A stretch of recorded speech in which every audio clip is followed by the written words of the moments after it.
The OKC Thunder have always preached patience, and GM Sam Presti has always reiterated the value of not skipping steps throughout the duration of the Thunder's rebuild, which all began in the 2021 season, a year wherein OKC finished with just 22 regular season wins. But fast forward 3 years later, the Thunder are a 57-win team who just grabbed the top seed in the Western Conference. But more importantly, OKC is entering this offseason with 12 total players, including their starting 5 under contract for next year. They're also the only playoff team with the lottery pick in this year's draft, and overall, they own a total of 13 first-round picks and 22 second-round picks over the next 7 years.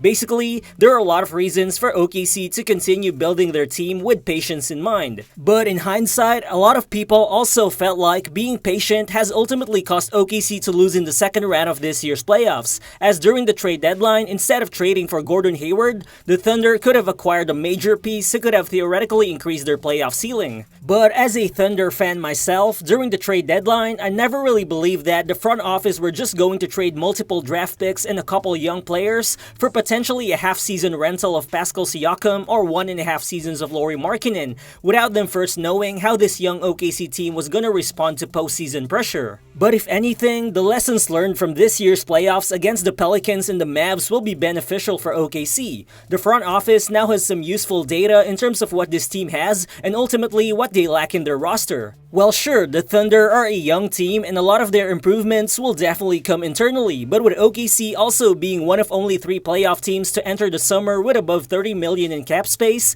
it would also be more than ideal for them to fill the gaps in their roster as quickly as possible. But ultimately, it seems like the challenge here for OKC is finding the middle ground between staying patient while also being aggressive in terms of roster building. So in this video, I'll offer my own perspective on how the Thunder can potentially accomplish that this 2024 offseason. So let's get to it.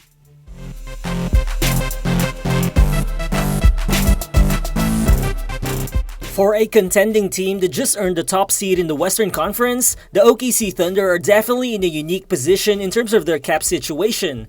Team superstar Shai Gilgeous-Alexander is gonna make close to $36 million next season alone, but the thing is, the rest of their roster are basically under cost control deals, with 5 of their core rotation players in Chet Holmgren, J-Dub, Josh Giddey, Cason Wallace, and big man Jalen Williams still on their rookie contracts, with none of those guys earning more than $10 million next season. Add in the fact that OKC is also clearing Gordon Hayward's massive $31.5 million salary off their books this summer, and it's not surprising that the Thunder are entering the 2024 offseason with a projected cap space of at least $35 million. And for context, only the Detroit Pistons, Philadelphia 76ers, and the Utah Jazz are actually projected to have more cap room to work with this offseason. And with all that cap space available, the crazy thing is, because max extensions for either one of Chet Holmgren and Jalen Williams won't actually kick in until the 2026 to 2027 season, even if OKC theoretically brings in a near max level player for at least the next 2 years, they would still be able to avoid paying the luxury tax within that span of time.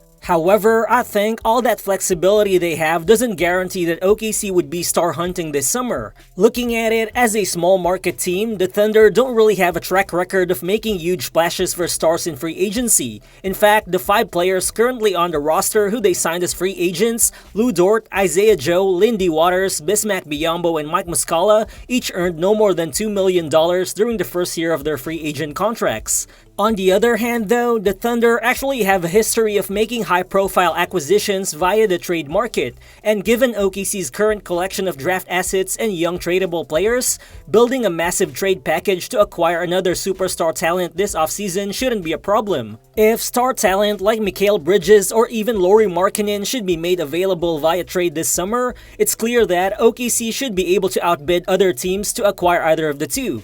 The only question here I think is, do the Thunder really need to go all in and trade a ton of assets for those kinds of players this early in their young roster's life cycle? Well, only Sam Presti could answer that right now, but then the fact that OKC exceeded expectations last season and the fact that there's still so much growth expected from their core players might also indicate that the Thunder might not even need to make a massive swing this offseason. It's possible that making some minor role player additions could actually be enough to take them to the next level, and when going after these potential additions, One easily identifiable area that OKC could address is the team's relative lack of size, which somehow limited them in the playoffs, particularly in the second round. Looking at it, when 7'1" Chet Holmgren was on the floor, OKC outscored Dallas by 21 points over their 6-game series. However, the Thunder just couldn't stay afloat against the Mavs big man when Holmgren was on the bench. Backup center Jalen Williams definitely provided a lot of value with his passing and floor spacing, but his vertical limitations as an undersized 6'9" big man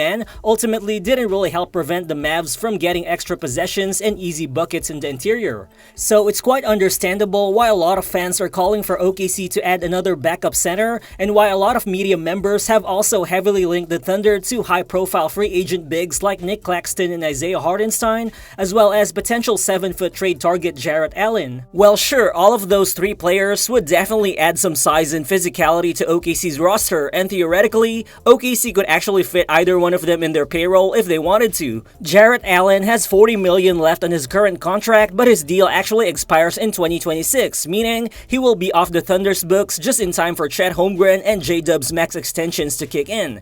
Same goes for Nick Claxton and Isaiah Hartenstein. Both of them will likely command around $20 to $22 million annually in the free agent market, and the Thunder will have the cap space to accommodate that kind of money, provided they limit them to 2-year contracts. But overall, the problem is that not all three of them are ideal fits with OKC's playstyle. Both Jarrett Allen and Nick Claxton have very little passing, ball handling, and perimeter shooting acumen to be able to fit OKC's 5-out offensive system. But if any, I actually see Isaiah Hartenstein to be at least a workable fit with the Thunder. Well, sure, he's also not a clean fit with how OKC plays. He also doesn't shoot threes, and he doesn't have a jumper outside of 10 feet. But for a big man, Hartenstein has advanced playmaking vision who makes great passing reads, particularly out of short rolls. He also has an unstoppable floater from around 12 feet, which could be a weapon for OKC against more traditional drop coverages. Hartenstein would still be coming off the bench in OKC, but given those baseline offensive skills that he has, I could definitely see him playing the 5 with Chet Holmgren playing at the 4 spot in some stretches. But overall, the appeal of signing Hartenstein still definitely lies on what he brings on the other end of the floor, particularly with his rebounding and interior defense. This 2024 season, Hartenstein recorded the 10th highest defensive rebounding percentage among all 46 centers who played at least 1,000 minutes, and while he doesn't block a ton of shots, among all 131 players who defended at least 1,000 shots in the restricted area,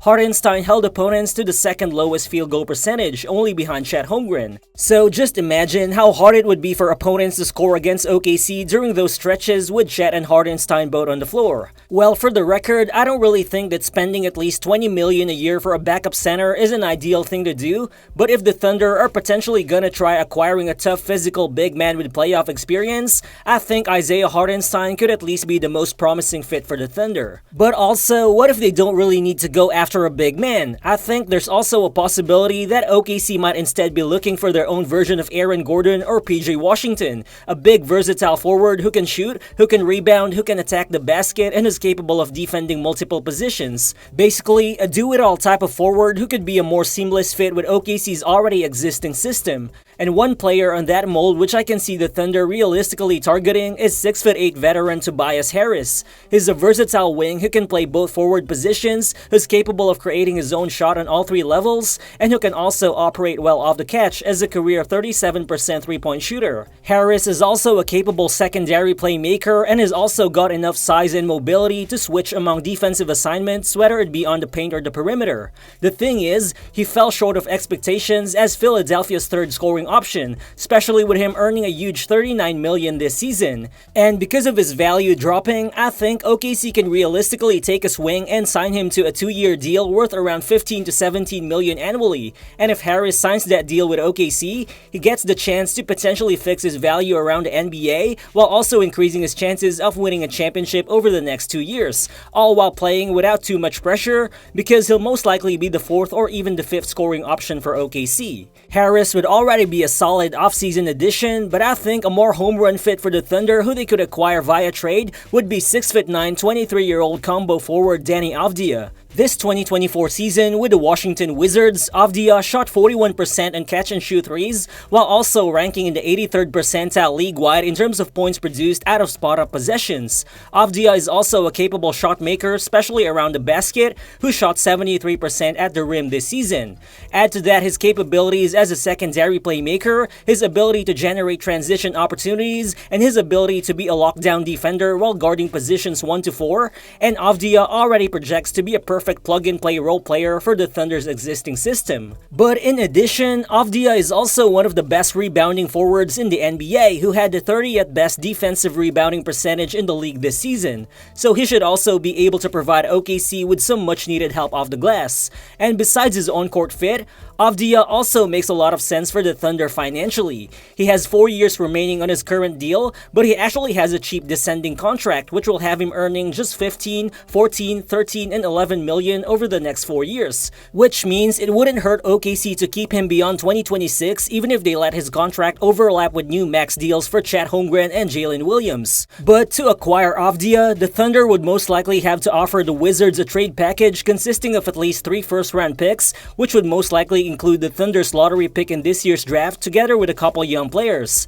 That might actually be considered a huge price to pay even for a high-level role player like Avdija. However, given how he makes so much sense for the Thunder both financially and schematically, I definitely see OKC considering making a move for him if ever he's made available on the trade market. Crazy thing is, with the 12th overall pick that they own in this year's draft, the Thunder can also realistically land some NBA-ready big forward archetypes. One player in that mold who I think would fit OKC and who could be available within their draft range is 6'9" Colorado forward Tristan da Silva, a near 40% three-point shooter who also has solid interior scoring abilities and reliable connective passing chops, who also rebounds well for his position. Though if the Thunder wants to swing for an even higher upside player, they have the assets to trade up for someone like 6'10" Matas Buzelis, who I think would be a great two-way fit with OKC's existing core, especially in the long term. But aside from looking for potential acquisitions, OKC also has decisions to make this offseason regarding some existing players on the roster.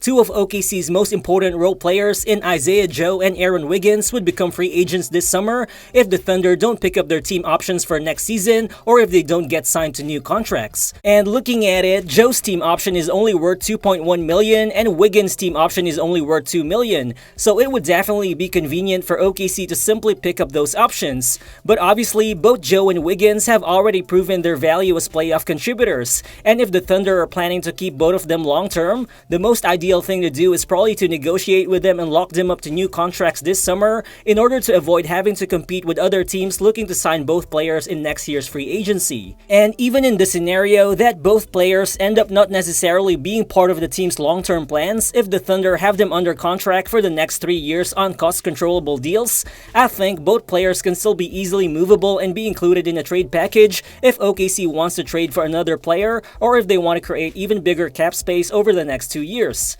Another key Thunder player to watch this offseason is incoming fourth-year guard Josh Giddey. Well, Giddey won't be a free agent until next year, but because he's already eligible to sign a long-term extension this summer, which extension would most likely overlap with Chet Holmgren and J-Dub's max contracts that would kick in 2 years from now, and also because of his not-so-clean fit in the Thunder starting lineup, a lot of media outlets are already assuming that Josh Giddey will be traded this offseason. Well, for sure, if the Thunder identifies the right deal for the right player, I wouldn't be surprised if Giddey gets included in the trade package and gets moved. But even then, we gotta remember that for 3 straight years, Giddey has averaged at least 12 points, 6 rebounds, and 4.5 assists, which are real solid numbers for someone who started a total of 210 regular season games in 3 seasons. So who knows how much he could still improve his fit in OKC in a couple more years. The good news for the Thunder is that they don't necessarily have to decide on Giddey's long-term fit with the team right now. Again, OKC has a 2-year financial window to spend money before this team gets really expensive, so I think it's possible that they still sign Giddey to a cost-controlled long-term extension this offseason, they evaluate his fit with the team over the next couple years, and worst comes to worst, if they find it fitting to do so, they can still trade Giddey down the line before the roster eventually hits the luxury tax line. Well, for sure, at this point, there are more questions than answers available to the Thunder on how they can build their roster moving forward. But the difficult part of rebuilding is already over and the Thunder are already back to being contenders. And if Sam Presti makes the right moves this offseason, we'll definitely see OKC take that next step of becoming a championship caliber team sooner rather than later. So thank you guys. If you've actually made it this far into the video, feel free to drop your thoughts in the comment section below, and if you want to see an OKC Thunder big board video for the 2024 NBA draft, please stay tuned to the channel. Again, this is Real Balls, and I'll see you on the next one. Peace.